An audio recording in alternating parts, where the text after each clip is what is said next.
El león de Esparta, la historia de Leónidas. Hoy, levantaremos el velo del tiempo para adentrarnos en una figura que, a pesar de los siglos, sigue inspirando. El rey Leónidas de Esparta, el león de las Termópilas. Su nombre evoca valentía, sacrificio y una resistencia inquebrantable frente a una marea imparable. Pero, ¿quién fue realmente este hombre, más allá del mito? Acompáñennos en este viaje a la Esparta del siglo V a.C. Los orígenes de un rey inesperado. Para comprender a Leónidas, debemos primero entender Esparta, una ciudad-estado forjada en el acero y la disciplina, donde cada vida estaba dedicada al servicio de la polis. En este mundo de guerreros, la línea de sangre era sagrada, especialmente para sus dos casas reales. Leónidas, nacido alrededor del 540 a.C., venía de la casa real de los Agíadas, una estirpe que, según Heródoto, se remontaba 20 generaciones hasta el mismísimo héroe mítico, Heracles. Su padre, el rey Anaxandridas, enfrentó un dilema inusual. Su primera esposa no le daba un heredero. Los éforos y ancianos espartanos, guardianes de la tradición y la continuidad del linaje, intervinieron. Le forzaron a tomar una segunda esposa. De ella nació Cleómenes, el primogénito. Pero, en un giro casi novelesco, la primera esposa de Anaxandridas anunció su propio embarazo. Y así llegó Dorieo. Poco después, la misma mujer dio a luz nuevamente. Esta vez a Leónidas y, según algunos, a su gemelo Cleómbroto. Imagina la escena. Con dos hermanos mayores, el joven Leónidas tenía pocas probabilidades de heredar el trono. Su destino parecía ser el de un guerrero, no el de un rey. Pero el destino, como siempre, tenía otros planes. La vida de Dorieo terminó en campaña, en las lejanas tierras de Sicilia. Y luego, un misterio ensombreció el trono. El suicidio de Cleómenes, atribuido a sus malos hábitos de bebida. Cleómenes no dejó heredero varón. Y de repente, el improbable se hizo realidad.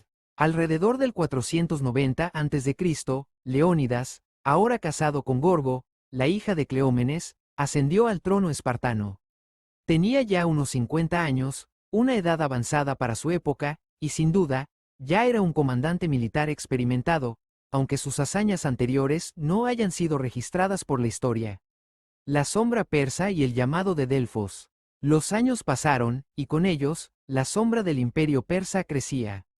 El rey persa Jerjes I, heredero del trono de Darío, preparaba una invasión masiva de la Grecia continental, una venganza por la derrota persa en Maratón 10 años antes.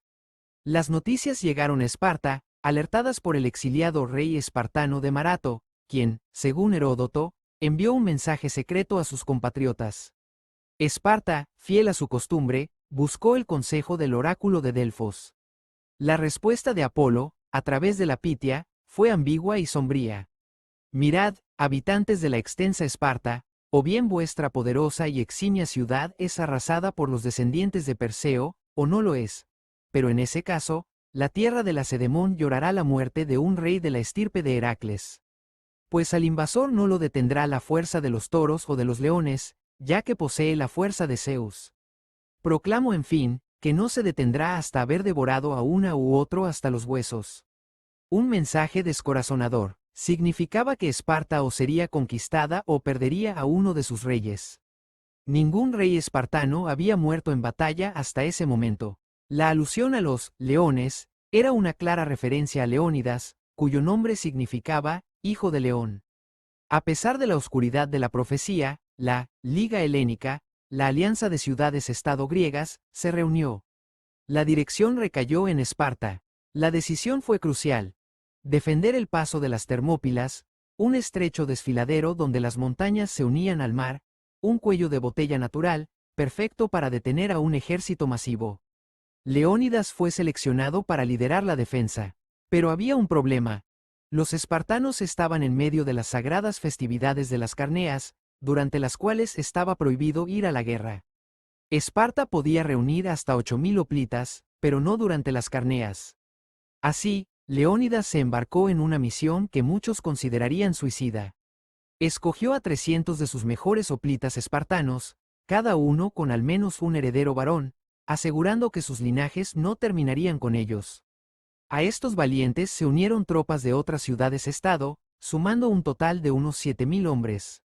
Una fuerza lamentablemente pequeña frente al ejército de Jerjes, que, aunque las cifras de Heródoto de 1.7 millones probablemente son exageradas, se estima en cientos de miles de soldados persas y decenas de miles de animales. La batalla de las Termópilas, el sacrificio legendario. En el verano del 480 a.C., a unos 150 kilómetros al norte de Atenas, en las Termópilas, el enfrentamiento era inevitable. Jerjes, confiado en su aplastante superioridad numérica, envió un mensajero a Leónidas exigiendo la rendición de los griegos y que entregaran sus armas. La respuesta del rey espartano se ha convertido en un símbolo de desafío y orgullo, molón lave, que significa, ven y tómalas. Durante 2 días, bajo el liderazgo de Leónidas en el frente, los hoplitas griegos en su apretada formación de falange demostraron una resistencia asombrosa.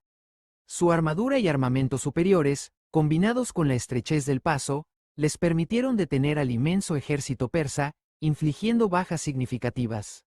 Pero la fortuna, o la traición, siempre acecha. Un pastor local, un tal Efialtes de Tesalia, reveló a los persas un sendero montañoso oculto que permitía flanquear las defensas griegas. La situación era desesperada. Con la retaguardia amenazada, Leónidas tomó una decisión trascendental. Sabía que la batalla estaba perdida, pero el sacrificio aún podía servir a Grecia. Ordenó al grueso del ejército griego que se retirara, que volvieran a sus ciudades y prepararan la defensa. Con él, se quedaron solo los 300 espartanos, los tespios y los tebanos. No era una huida, era una última y valiente resistencia, una acción de retaguardia para comprar un tiempo precioso para el resto de Grecia. Heródoto sugiere que Leónidas consideró inapropiado para un espartano abandonar su posición, reforzado por la profecía del oráculo.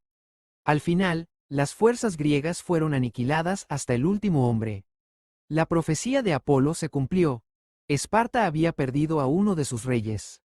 Jerjes, furioso y deshonrando todas las reglas de guerra de la época, exigió que la cabeza de Leónidas fuera cortada y exhibida en una estaca. Un acto de venganza personal contra el hombre que había desafiado a un imperio. El legado del león. La muerte de Leónidas no fue en vano. Su hijo, Plistarco, le sucedió en el trono, aunque Pausanias actuó como regente debido a su juventud. En menos de un año, los griegos obtuvieron su venganza. Las victorias en Salamina, en el mar, y Platea, en tierra, esta última dirigida por Pausanias, el sobrino de Leónidas, sellaron el destino de la invasión persa. La amenaza fue rechazada. Aquellos que cayeron en las Termópilas nunca fueron olvidados. Un monumento fue erigido en el lugar, llevando el epitafio de Simónides, grabado para la eternidad. Ve y avisa a los espartanos que aquí yacemos, en obediencia a sus leyes. Un león de piedra también se erigió en memoria de Leónidas y sus hombres. 40 años después de la batalla, los restos del rey fueron exhumados y regresaron a Esparta, donde se le dio una sepultura apropiada y se construyó un santuario en su honor, instituyéndose las fiestas leonidas en su memoria. En el arte antiguo, Leónidas es inmortalizado. Se cree que una estatua de mármol de la Acrópolis de Esparta, que data de su época, representa al rey. Ataviado con un casco corintio con cresta, su rostro, con los ojos incrustados, transmite la sombría determinación por la cual este rey caído se convirtió en una leyenda eterna. La historia de Leónidas no es solo la de una batalla perdida. Es la historia de la elección consciente del sacrificio por un ideal, la libertad. Es la historia de un hombre que, a pesar de las profecías y la abrumadora desventaja, se mantuvo firme, inspirando a generaciones con su coraje y su famosa respuesta al tirano. Hasta ahora, hemos trazado el camino de Leónidas al trono y el escenario de su legendaria batalla. Pero para entender verdaderamente al hombre y a su legado, debemos ahondar en el sistema que lo forjó, la inflexible y formidable agogé espartana. La agogé, la forja de un guerrero. Para entender la fibra de Leónidas, debemos sumergirnos en la forja de la que provenía, Esparta.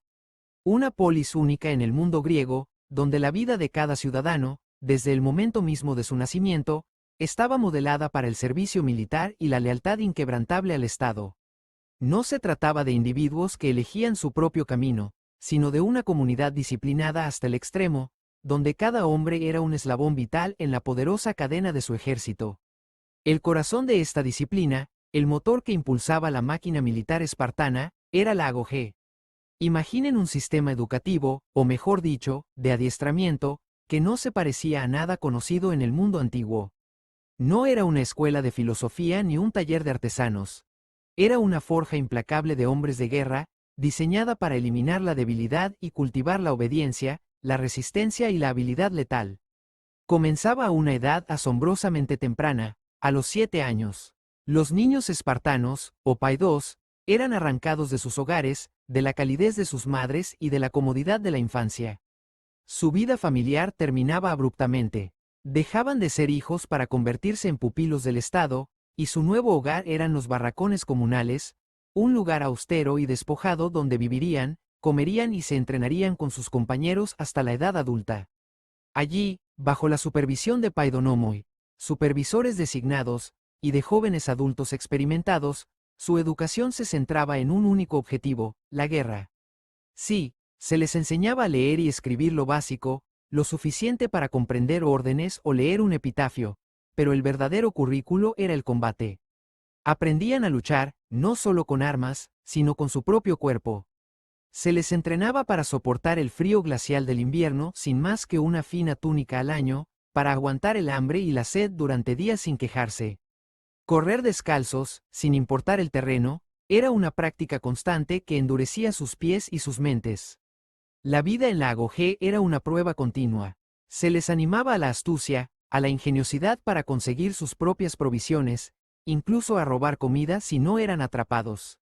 Si eran descubiertos, el castigo no era por el robo en sí, sino por la falta de habilidad al ser sorprendidos. La famosa flagelación ritual en el altar de Artemisa o Ortia era una prueba extrema de resistencia al dolor, donde los jóvenes debían soportar latigazos sin emitir un sonido, llegando algunos a morir en el intento, lo que era considerado la máxima gloria. La disciplina era absoluta, la obediencia al superior, incuestionable.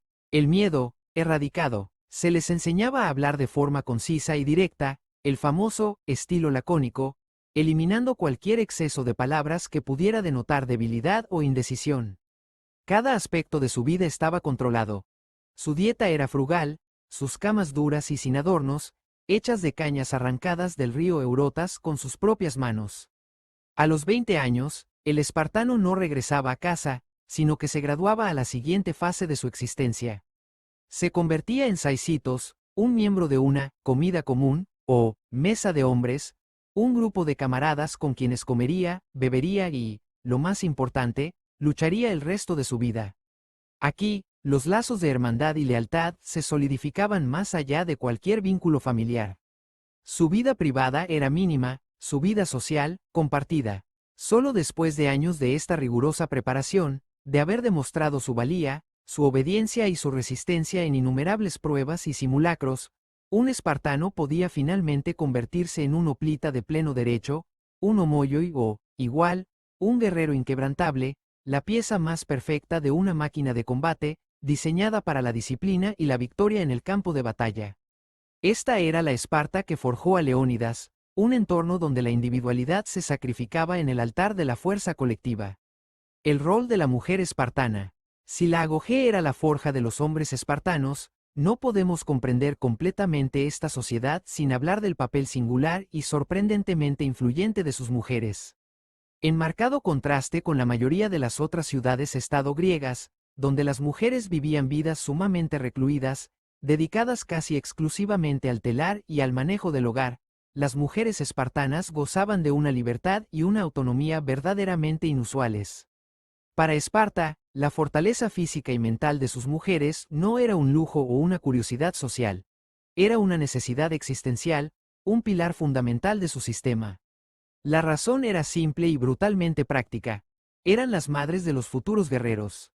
La polis exigía que fueran fuertes, sanas y capaces de parir y criar hijos robustos, dignos de la agogé. Por ello, desde niñas, a las espartanas se las entrenaba con el mismo rigor físico que a sus hermanos. Participaban en gimnasia, carrera, lanzamiento de disco y jabalina. Competían en festivales deportivos, a menudo con vestimenta que escandalizaba a los visitantes de otras polis griegas, acostumbrados a la modestia femenina. Pero en la cedemonia, Esta práctica era aceptada y fervientemente fomentada, pues se creía que un cuerpo fuerte producía una mente fuerte y, más importante, una descendencia fuerte. Este entrenamiento físico no solo buscaba la salud reproductiva, también cultivaba en ellas un espíritu de resistencia y un patriotismo feroz. Eran educadas para ser autosuficientes y para comprender la importancia del servicio a la polis. A diferencia de Atenas, donde las mujeres no podían poseer propiedades, las espartanas tenían el derecho de poseer y gestionar tierras. De hecho, con el tiempo, llegaron a controlar una parte significativa de la riqueza agraria espartana, lo que les otorgaba una influencia económica y social considerable. Esta independencia material las liberaba de la dependencia total del varón y les permitía una voz más influyente en los asuntos domésticos y, a veces, incluso públicos. Su educación no se limitaba a las tareas físicas, recibían instrucción musical y literaria. Eran conocidas por su ingenio y su capacidad para comunicarse con la concisión y la agudeza que caracterizaba el famoso estilo lacónico. Su autoridad moral sobre los hombres de Esparta era inmensa. Eran ellas quienes inculcaban los valores de honor y sacrificio desde la cuna. Se esperaba que animaran a sus hijos y esposos a la valentía, y que lamentaran a los que mostraban cobardía más que a los que morían con honor. Esta mentalidad se manifestaba en la famosa frase que pronunciaban al despedir a sus hombres que marchaban a la guerra: «Vuelve con tu escudo, o sobre él». Una sentencia que significaba: «Regresa victorioso, protegiendo a tu comunidad con tu vida si es necesario, o que te traigan muerto como un héroe sobre tu escudo». La rendición deshonrosa no era una opción. Fue esta profunda interconexión entre la fuerza física, la independencia económica y la autoridad moral de las mujeres espartanas lo que permitió a Esparta mantener una sociedad de guerreros de élite. Ellas no solo daban a luz a los hombres, sino que ayudaban a forjarlos desde el hogar, impregnándolos con los valores que un día llevarían a hombres como Leónidas a su destino en las Termópilas. El león de Esparta, el sistema de gobierno espartano, diarquía y éforos. Para comprender cómo Esparta, una sociedad tan singular, tomaba decisiones de guerra y paz, debemos entender su peculiar y complejo sistema de gobierno. A diferencia de otras polis griegas con democracias, oligarquías o tiranías, Esparta era una diarquía, un sistema de gobierno con dos reyes. Estos dos monarcas no solo compartían el poder, sino que provenían de dos casas reales distintas, los Agíadas y los Euripóntidas. Este sistema, que para muchos podría parecer inestable o propenso a conflictos internos, en realidad servía como un ingenioso equilibrio de poder. La presencia de dos reyes, a menudo con intereses y facciones diferentes, impedía que uno solo acumulase un poder tiránico, asegurando que la polis no cayera bajo el dominio de un único individuo. Sin embargo, el poder de los reyes espartanos no era absoluto. De hecho, estaba estrictamente limitado y sujeto a la supervisión de otras instituciones poderosas. La más influyente de estas era el Colegio de los Éforos, una magistratura de 5 hombres elegidos anualmente por la Asamblea Popular. La autoridad de los éforos era extraordinaria y multifacética. Tenían el poder de convocar a la Jerusía y a la Apeya, supervisaban la rigurosa educación de los jóvenes espartanos en la Agogé, administraban la justicia civil y criminal, y eran los guardianes de la ley y el orden en Esparta. Lo más sorprendente de su poder era su capacidad para incluso acusar a los reyes y llevarlos a juicio, o incluso deponerlos si se descubría que habían violado las leyes o actuado contra los intereses de la polis. Eran, en esencia, los verdaderos guardianes de la constitución espartana y del modo de vida tradicional. Su influencia era tal que, en la práctica, a menudo superaban la autoridad de los propios reyes en la toma de decisiones cotidianas y urgentes, especialmente en la preparación y dirección de campañas militares. Un rey no podía simplemente marchar a la guerra sin su consentimiento y sin que al menos 2 éforos lo acompañaran para supervisar su conducta. Además de los reyes y los éforos, existían otras 2 instituciones importantes que completaban el entramado político espartano. La Jerusía era el Consejo de Ancianos, una venerable asamblea compuesta por los 2 reyes y 28 hombres de la aristocracia, todos ellos mayores de 60 años y elegidos de por vida por aclamación. Sus miembros eran profundamente respetados por su sabiduría y vasta experiencia. Su función principal era preparar las propuestas de ley que luego serían presentadas a la asamblea, y también actuaban como el Tribunal Supremo de la Polis para los casos más graves, incluidos los que implicaban la pena capital. Eran el baluarte de la tradición y la estabilidad. Finalmente, estaba la Apella, la asamblea de todos los ciudadanos espartanos varones mayores de 30 años. Aunque no podían iniciar leyes por sí mismos, tenían la crucial función de votar las propuestas presentadas por la Jerusía y de elegir anualmente a los éforos y a los nuevos miembros de la Jerusía cuando había vacantes. Su voto era decisivo, aunque se realizaba mediante aclamación, gritos y aplausos, lo que en ocasiones podía llevar a que las voces más fuertes o las facciones dominantes influyeran el resultado. Sin embargo, en teoría, la Apella representaba la voluntad colectiva de los homoioi, los iguales. Este intrincado sistema de pesos y contrapesos, con la diarquía militar, el poderoso colegio de éforos, la sabia Jerusía y la asamblea de ciudadanos, aseguraba que Esparta actuara como una unidad disciplinada, conservadora y, sobre todo, militarmente eficiente. Era un gobierno que valoraba la estabilidad por encima de la innovación, y que, para cuando Jerjes se preparaba para invadir Grecia, se vería sometido a una de sus mayores pruebas, donde la cohesión de este sistema sería vital para su supervivencia. Las clases sociales de Esparta, la fundación de la polis. Para comprender la estructura de Esparta, y por qué los iguales podían dedicarse por completo a la guerra, debemos desglosar las diferentes clases sociales que sostenían esta singular polis. A diferencia de otras ciudades griegas con complejas jerarquías, Esparta era una pirámide invertida, donde una minoría de ciudadanos de pleno derecho dominaba a una mayoría. En la cúspide estaban los espartiatas o homoioi, los iguales. Estos eran los ciudadanos de pleno derecho, los únicos con derechos políticos, y la élite militar de la polis. Cada espartiata varón había completado con éxito la agoge y participaba en las saisitias, las comidas comunales. Eran los guerreros a tiempo completo, cuya vida estaba enteramente dedicada a la defensa del Estado. Recibían un lote de tierra, el cleros, trabajado por los ilotas, que les proporcionaba los recursos necesarios para dedicarse al entrenamiento y la vida militar sin preocupaciones económicas. Esta dedicación exclusiva al arte de la guerra era lo que los hacía invencibles en el campo de batalla. Pero debajo de los espartiatas, y constituyendo la abrumadora mayoría de la población, se encontraban los ilotas. Los ilotas no eran esclavos en el sentido tradicional, sino siervos del Estado, propiedad colectiva de Esparta. Eran los descendientes de poblaciones griegas conquistadas, principalmente de Mesenia y Laconia. Su función principal era trabajar la tierra, especialmente los cleros asignados a los espartiatas, y proveer la producción agrícola necesaria para alimentar a la élite guerrera. Vivían en condiciones de opresión constante, sometidos a una vigilancia estricta y, a menudo, a represalias brutales para mantenerlos subyugados. Los espartiatas vivían con un temor constante a una revuelta de ilotas, lo que explica gran parte de su rígida disciplina y su dedicación militar. Incluso existía una institución secreta, la Cripteia, donde jóvenes espartiatas eran enviados a asesinar ilotas que parecían demasiado fuertes o desafiantes, como una forma de entrenamiento y control. La tercera clase social eran los periecos, que significa, los que viven alrededor. Eran hombres libres, pero no eran ciudadanos espartanos y, por lo tanto, no tenían derechos políticos. Habitaban las comunidades costeras y montañosas alrededor de Esparta. Los periecos se dedicaban a la artesanía, el comercio y, crucialmente, la metalurgia, produciendo las armas y armaduras que los espartiatas utilizaban en la guerra. También servían en el ejército espartano como hoplitas, aunque en unidades separadas y sin el mismo prestigio que los homoioi. Eran esenciales para la economía y la defensa de Esparta, proporcionando los bienes y servicios que los espartiatas, debido a su dedicación militar, no podían producir por sí mismos.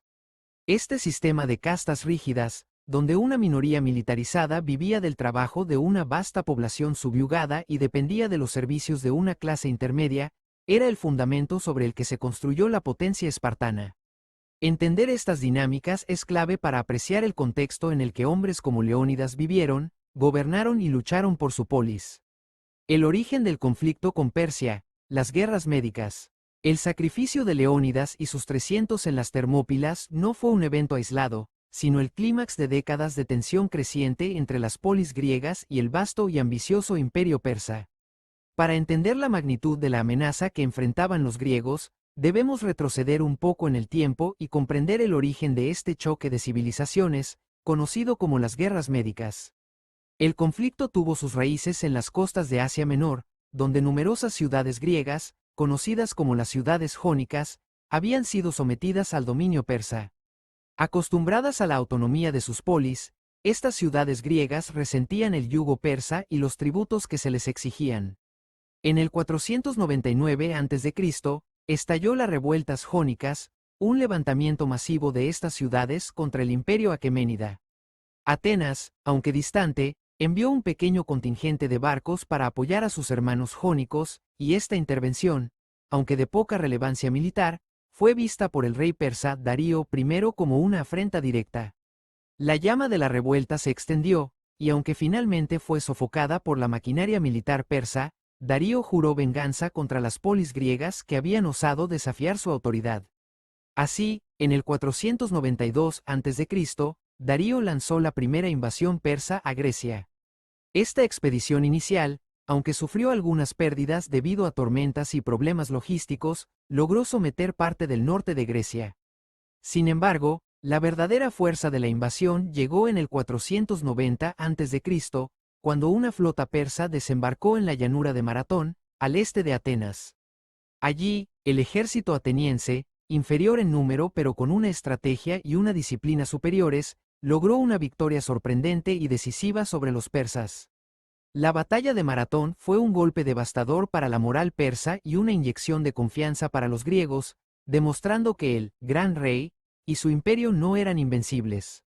La humillante derrota en Maratón, y la muerte de Darío y poco después, recayó en los hombros de su hijo y sucesor, Jerjes, y Jerjes no solo heredó un imperio vasto y poderoso, sino también un profundo deseo de vengar la afrenta de su padre y completar la conquista de Grecia. Durante años, Jerjes se dedicó a preparar la invasión más grande que el mundo antiguo jamás había visto. Los informes de Heródoto, aunque quizás exagerados en sus cifras, hablan de un ejército tan masivo que secaba ríos al beber y oscurecía el cielo con sus flechas. Jerjes demostró la escala de su ambición al construir un puente de barcos sobre el estrecho de los Helesponto, una proeza de ingeniería que conectaba Asia con Europa y permitía el paso de sus innumerables tropas. También ordenó la excavación de un canal a través del istmo del monte Athos para evitar las peligrosas tormentas que habían diezmado la flota de su padre. Este era un imperio que no dejaba nada al azar, una fuerza imparable que se movía con determinación hacia el corazón de Grecia. Las noticias de esta inminente invasión llegaron a Grecia, creando un clima de miedo y desesperación. Muchas polis, al ver la magnitud de la fuerza persa, optaron por la sumisión o la neutralidad. Pero un grupo de ciudades-estado, lideradas por Atenas y Esparta, decidieron resistir.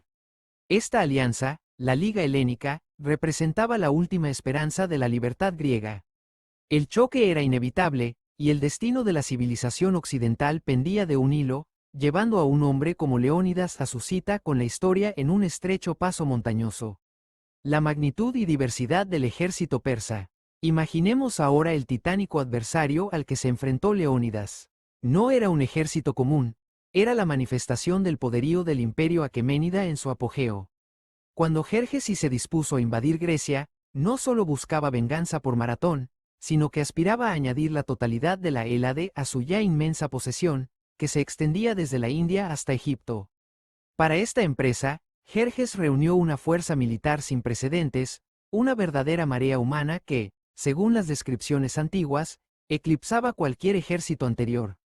Aunque las cifras exactas varían y los historiadores modernos debaten la validez de los números proporcionados por Heródoto, quien hablaba de millones de soldados, cifras hoy consideradas una exageración poética para enfatizar la escala, la realidad es que el ejército persa era colosal. Las estimaciones más conservadoras sugieren que podría haber oscilado entre 100.000 y 300.000 combatientes, sumando las fuerzas terrestres y navales. Incluso en el rango más bajo, esta era una fuerza abrumadora para cualquier coalición griega. Pero más allá de su tamaño, lo que hacía al ejército persa un espectáculo imponente era su increíble diversidad.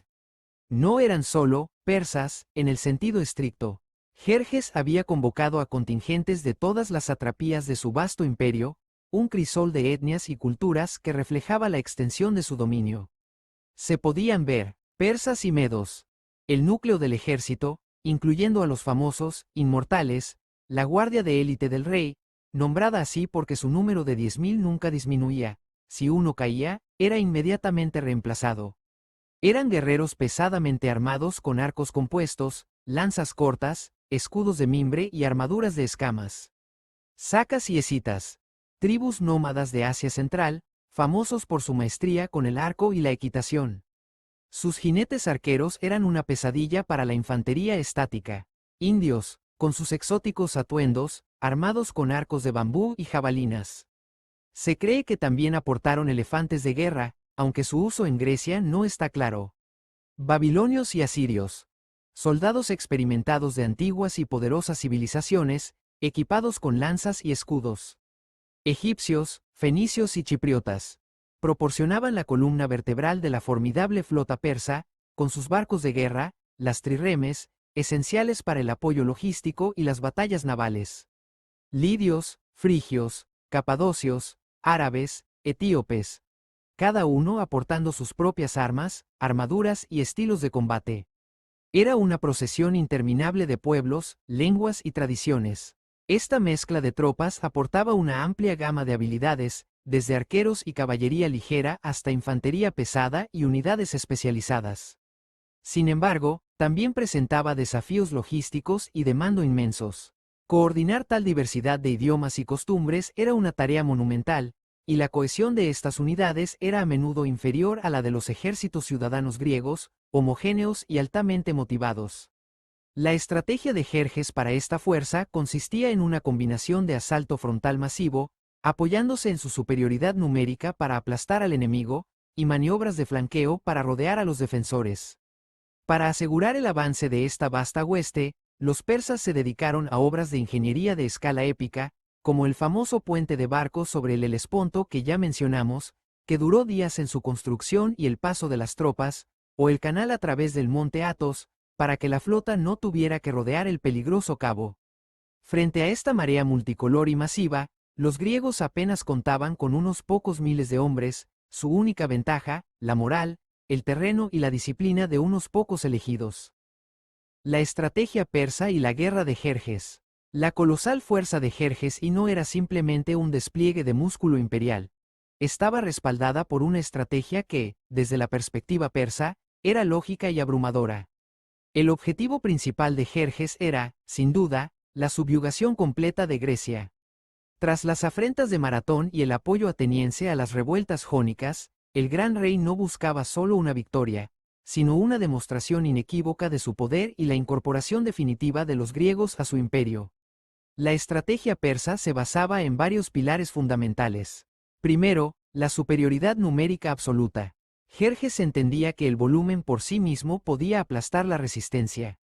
La vasta cantidad de tropas, la caballería y la flota masiva tenían como fin desmoralizar al enemigo antes incluso de la batalla, y en el combate, abrumar a las fuerzas griegas, por disciplinadas que fueran. No se trataba de una guerra de ingenio táctico sutil en un frente limitado, sino de una marea incesante que avanzaba con una fuerza imparable.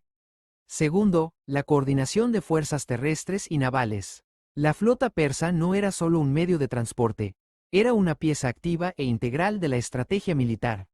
Su papel era triple: asegurar las líneas de suministro para el gigantesco ejército, que necesitaba ser alimentado y abastecido a lo largo de su avance; proteger los flancos costeros del ejército de tierra, impidiendo desembarcos o ataques sorpresivos griegos; y, finalmente, enfrentar y destruir a la flota griega, principalmente la ateniense, para eliminar cualquier capacidad de resistencia naval y permitir desembarcos en cualquier punto de la costa helénica. El avance terrestre y naval estaban íntimamente ligados, moviéndose en paralelo. Tercero, la guerra psicológica y la asimilación.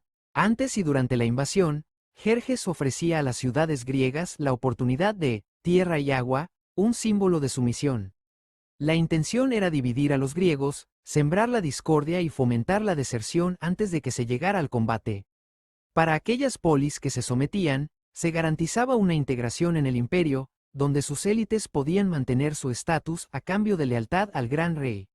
La exhibición de poder, como la construcción del puente sobre el Helesponto o el canal de Athos, no solo tenía fines logísticos, sino que también enviaba un mensaje claro de la invencibilidad persa.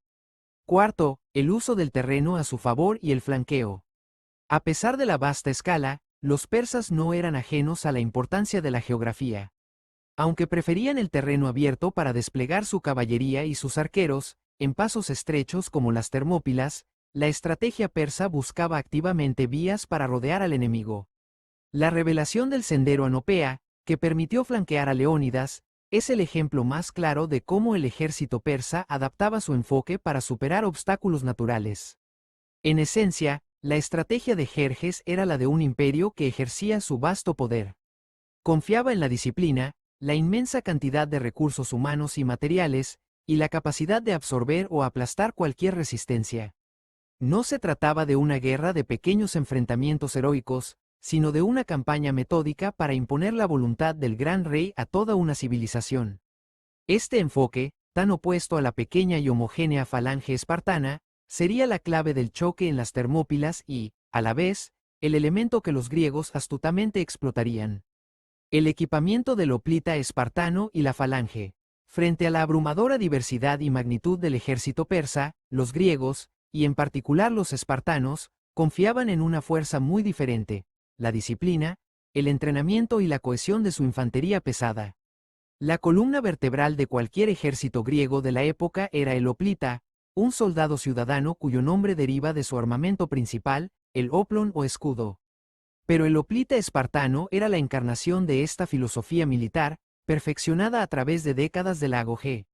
El equipamiento de un hoplita espartano, aunque estandarizado, era formidable y caro, lo que reflejaba el estatus y la función del guerrero. El elemento más icónico era el ya mencionado oplon, un gran escudo circular de madera, recubierto de bronce en el exterior, que medía aproximadamente 1 metro de diámetro y pesaba entre 6 y 8 kilogramos.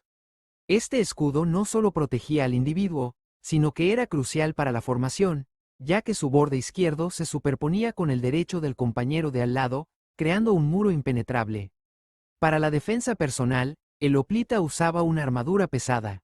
Un casco corintio de bronce protegía la cabeza y el rostro, a menudo adornado con una cresta de pelo de caballo para intimidar y hacer al guerrero parecer más alto. Una coraza de bronce o de lino endurecido, linotórax, protegía el torso, y grebas de bronce cubrían las espinillas.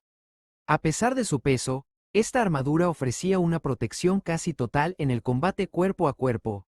Ofensivamente, el arma principal era la lanza dory, de entre 2 y 3 metros de largo, con una punta de hierro afilada en un extremo y un contrapeso en el otro que también servía como punta de repuesto o para rematar enemigos caídos. En el combate cercano, si la lanza se rompía o se perdía, el hoplita recurría a su espada corta de doble filo, sifos o copis, diseñada para apuñalar o cortar en los espacios reducidos de la falange. Pero el verdadero poder del hoplita espartano residía en la falange, su formación de combate. Esta no era simplemente una agrupación de hombres, sino una máquina de guerra viva, compacta e impenetrable. Los hoplitas se formaban en filas cerradas, generalmente de 8 hombres de profundidad o más, hombro con hombro. El escudo de cada hombre cubría el lado izquierdo de su propio cuerpo y el lado derecho de su compañero, creando una pared de bronce y madera. Las lanzas sobresalían hacia adelante, formando una erizada pica que podía repeler cargas de caballería e infantería. La clave de la falange era la disciplina y la cohesión. Cada hombre dependía de su vecino para proteger su flanco expuesto. El miedo a romper la formación, a fallar a sus hermanos de armas, era un motivador más poderoso que el miedo a la muerte. Los espartanos, endurecidos por la agoge, eran maestros en mantener esta formación, moviéndose como una sola entidad. Cuando una falange espartana avanzaba, era una fuerza imparable, un rodillo que aplastaba todo a su paso. Su fuerza no residía en la velocidad o la maniobrabilidad, sino en la presión constante y el impacto devastador de su carga. En el estrecho paso de las Termópilas, esta formación encontraría su escenario perfecto, anulando la superioridad numérica persa y transformando el campo de batalla en un embudo mortal. Las Carneas y el dilema espartano. En la narrativa de las Termópilas, un elemento crucial que a menudo se subestima es el dilema al que se enfrentó Esparta al inicio de la invasión persa, las festividades de las Carneas. Este no fue un simple impedimento religioso, sino una profunda convicción cultural que puso a prueba la capacidad de Esparta para reaccionar ante una amenaza existencial. Las Carneas eran una de las festividades religiosas más importantes y antiguas del calendario espartano, dedicadas al dios Apolo Carneo. Se celebraban en verano y duraban varios días, posiblemente 7 o 9. Durante este período sagrado, cualquier actividad militar a gran escala estaba estrictamente prohibida. Romper este tabú no solo se consideraba una blasfemia, sino que se creía que traería la ira divina y la derrota. Para los espartanos, cuya sociedad estaba tan entrelazada con la religión y la tradición, esta prohibición era inquebrantable. Era una cuestión de piedad y obediencia a los dioses, tan importante como su propia disciplina militar. Cuando las noticias de la inminente invasión de Jerjes llegaron a Esparta, la Liga Helénica, la coalición de ciudades-estado griegas decididas a resistir, se reunió en el Istmo de Corinto. Allí, se tomó la decisión estratégica de defender el paso de las Termópilas, el punto más estrecho donde se podía frenar al inmenso ejército persa. La lógica era clara. El terreno montañoso anularía la ventaja numérica y la caballería persa, y obligaría al enemigo a un combate frontal donde la falange hoplita podría brillar. La dirección de esta defensa crucial recayó naturalmente en Esparta, reconocida unánimemente como la potencia militar líder de Grecia. Sin embargo, al momento de la decisión, las Carneas ya habían comenzado o estaban a punto de hacerlo. Esto creó un dilema angustioso. Enviar el ejército principal en plena festividad era impensable para la mentalidad espartana. No podían desplegar sus 8.000 hoplitas, la fuerza completa de su ciudadanía, sin violar lo que consideraban una ley sagrada. Fue en este contexto que la elección de Leónidas y sus 300 espartanos cobra un significado aún más profundo. No fue una misión suicida enviada por despecho, sino una medida desesperada para ganar tiempo. Leónidas, como uno de los reyes, pudo tomar una decisión que equilibraba la necesidad militar con la piedad religiosa. Los 300 hombres que lo acompañaron eran su guardia personal y, crucialmente, cada uno de ellos tenía un heredero varón vivo. Esto aseguraba que, incluso si morían, lo cual era el escenario más probable, sus linajes no se extinguirían, preservando la continuidad de la élite espartana.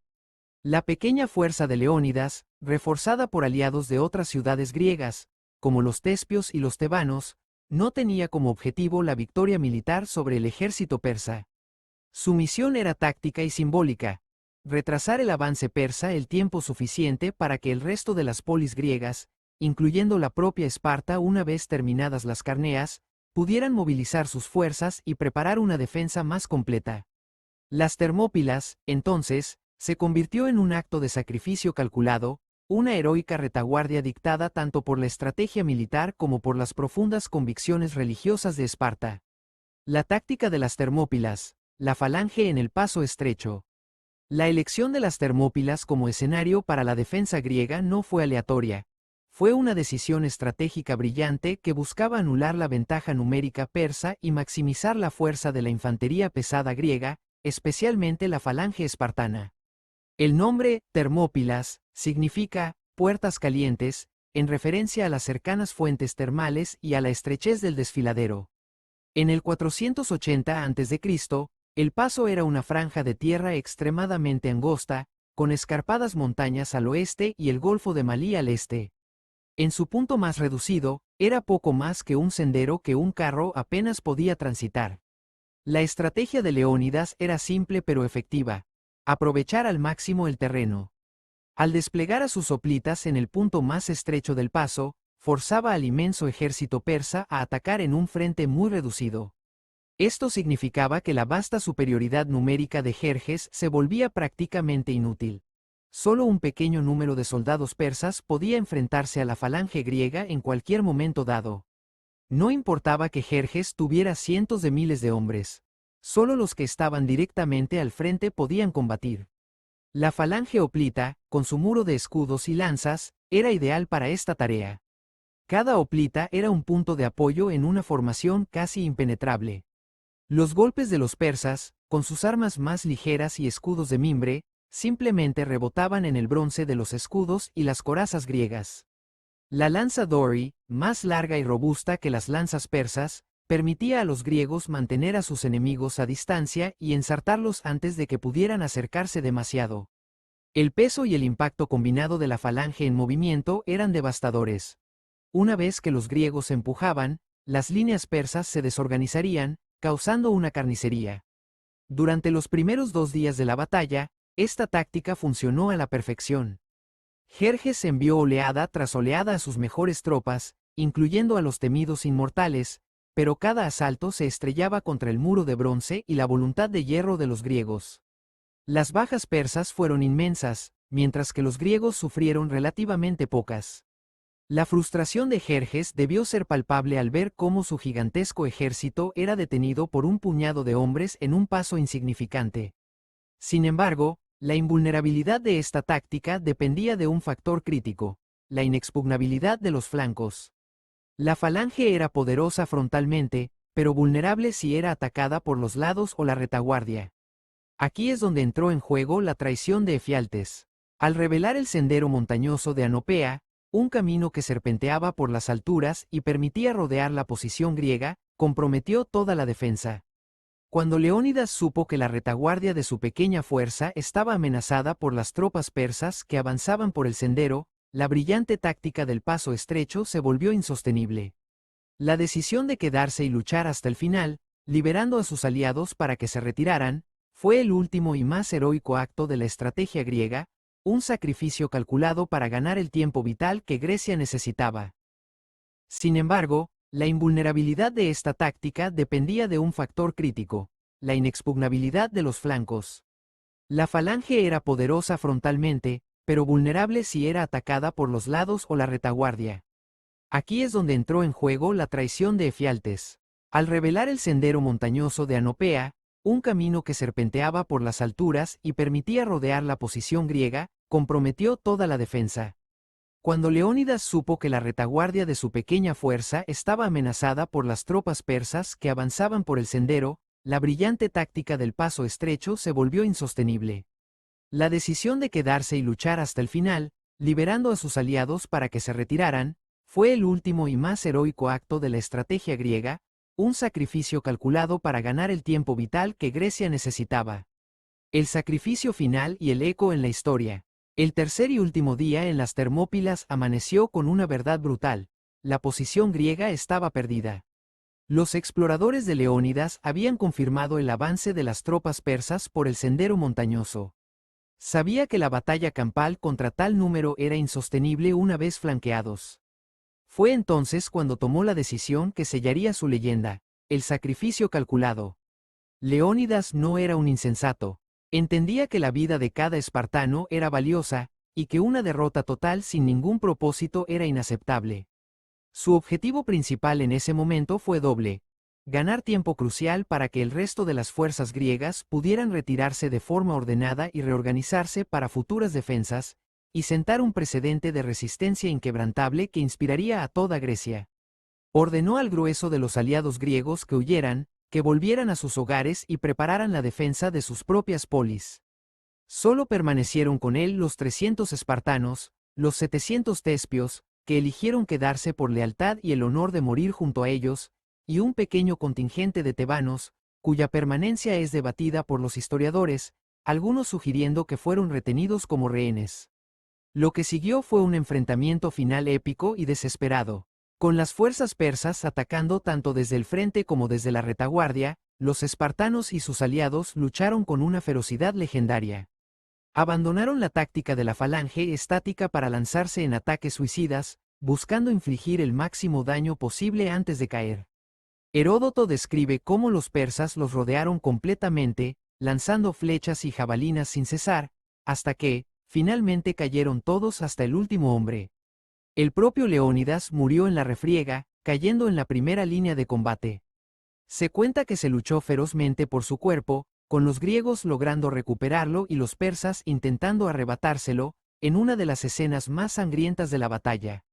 La furia de Jerjes al final del combate fue tan grande que, tras la victoria, ordenó que el cuerpo de Leónidas fuera decapitado y clavado en una estaca, un acto de profunda humillación que no solo era inusual para el tratamiento de un rey enemigo, sino que mostraba la frustración del gran rey ante la obstinada resistencia espartana. Pero, irónicamente, este acto de desprecio solo sirvió para cimentar la leyenda de Leónidas. El sacrificio en las Termópilas, aunque una derrota táctica, fue una victoria moral y estratégica para los griegos. Ganó el tiempo necesario para que la flota ateniense se retirara y se preparara para la batalla de Salamina, donde obtendrían una victoria naval decisiva. Inspiró a las demás polis a luchar hasta el final, demostrando que incluso un ejército colosal podía ser detenido y que la libertad valía el precio de la vida.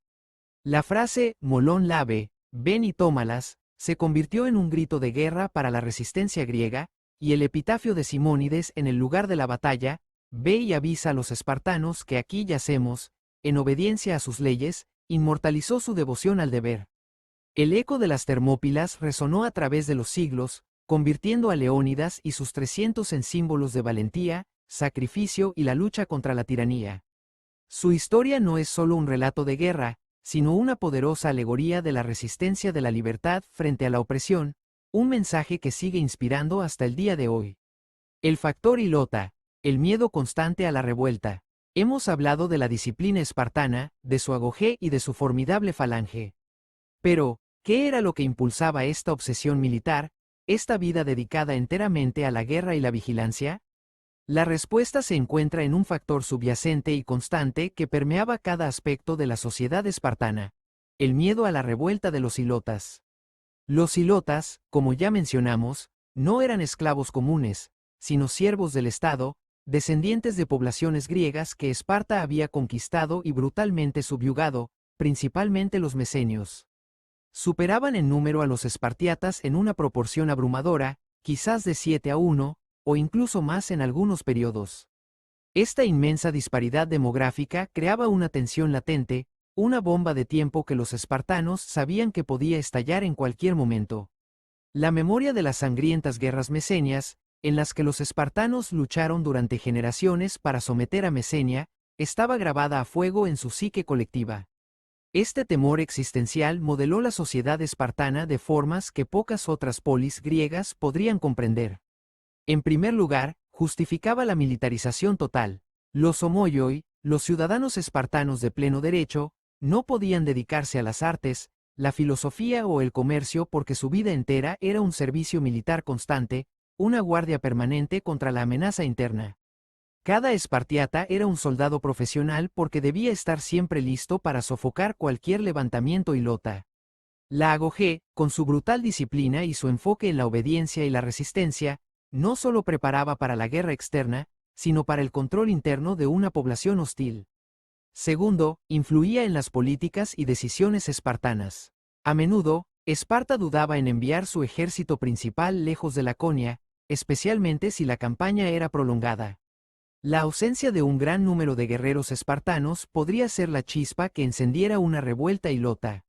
Este factor es crucial para entender la aparente lentitud de Esparta en acudir en ayuda de otros griegos o su renuencia a participar en ciertas campañas lejanas. La seguridad interna siempre prevalecía sobre las consideraciones estratégicas externas. Tercero, la cripteia o policía secreta es el ejemplo más oscuro y brutal de este temor. Los jóvenes espartiatas de la Agogé, en una fase avanzada de su formación, eran enviados al campo, a menudo por la noche, armados solo con un cuchillo. Su misión era cazar y asesinar a ilotas particularmente fuertes, rebeldes o simplemente aquellos que parecieran una amenaza potencial. Esta práctica no solo servía para infundir terror y mantener a los ilotas a raya, sino que también era una prueba de sangre y astucia para los futuros guerreros espartanos, una forma de endurecerlos y acostumbrarlos a la violencia necesaria para mantener el orden. Era una herramienta de control sistemático y psicológico. Finalmente, el factor ilota fomentaba una unidad inquebrantable entre los espartiatas. A pesar de las posibles rivalidades entre las casas reales o las facciones políticas, la amenaza ilota forzaba a los homoioi a permanecer unidos. Cualquier división interna podría ser explotada por sus siervos. Esta cohesión interna, forjada en el crisol del miedo, Era lo que les permitía presentarse como un frente unido en el campo de batalla y ante el mundo exterior. Así, la existencia de los ilotas no era solo una característica de la sociedad espartana, era su pilar central y su principal obsesión. Este miedo constante, más que cualquier otra cosa, explica la singularidad de Esparta, su militarización total, su rigidez social y su feroz disciplina. Hombres como Leónidas no solo eran guerreros, sino también guardianes de un sistema que dependía de la supresión perpetua de una población subyugada.